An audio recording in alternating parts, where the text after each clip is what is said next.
Do you hate doing cardio? If you're one of those people that would rather alphabetize your sock drawer as opposed to doing cardio, this video is for you. I'm Mike with No Limits Fitness, and I'm going to talk to you about conditioning for cardio haters. If you're interested in living longer with a better quality of life, making time for your conditioning is essential. Conditioning improves your heart's stroke volume, your lung capacity, your immune system, and even your sleep. Think of conditioning as a tune-up for your body. It does not need to be boring or feel like it's going to kill you to be effective. Less than 25% of Americans get enough strength training and conditioning. That statistic sucks, and we can do better. The approach of just work harder and do it more often isn't effective, and it only makes you want to stay on the couch. So let's fix that. Treat your conditioning the same way you would your strength training. You have to build a foundation before you can tune things up. First, build volume. The key is to start small and build gradually. For example, start with a brisk walk 3 times a week for 20 minutes. After a couple of weeks, you can build up to 25 minutes. After that, you can increase your walks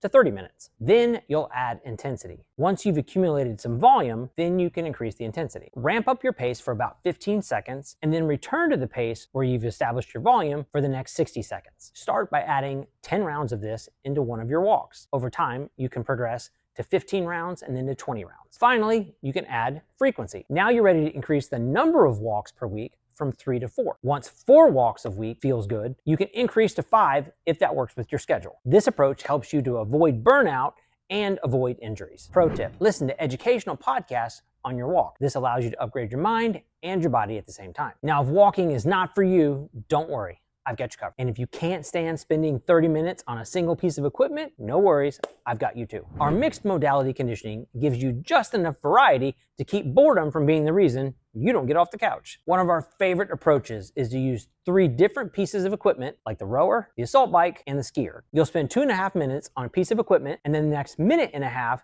doing an additional 2 exercises. One exercise you'll do for reps, say 10 push-ups, and the other exercise, like reverse lunges, you'll do for the remaining time in that 1.5 minute round. When the timer goes off, you'll move immediately to the second piece of equipment and repeat the process. You'll do 2.5 minutes on that piece of equipment at a pace that allows you to hold a light conversation, and then 1.5 minutes on the additional 2 exercises. After that, you're moving on to the third piece of equipment. You'll repeat the process here. 1 round through all 3 pieces of equipment will give you 12 minutes. Start with 2 rounds through all 3 pieces for a total of 24 minutes. Your goal is to work at a pace that allows you to keep going. You shouldn't have to stop and take breaks. You want to make sure you breathe in through your nose and out through your mouth while you're going. If you can't control your breathing, you're working too hard. Slow down your pace. Once you've developed a level of comfort with 2 rounds, you can progress to adding a 3rd round. Don't like push-ups or lunges? Who cares? No worries. You can pick different exercises like tempo squats and med ball sit-ups. Still need more variety? You can change the exercises that accompany each piece of equipment. The best part about this approach is that you have a ton of variety at your disposal. Just remember to keep the pace manageable so that you're staying in zone 2. Volume is way more important than intensity. Just like you can't bake a cake at 700 degrees, you can't increase the intensity of your conditioning just to save time. Now stop thinking about cake and go get your cardio on.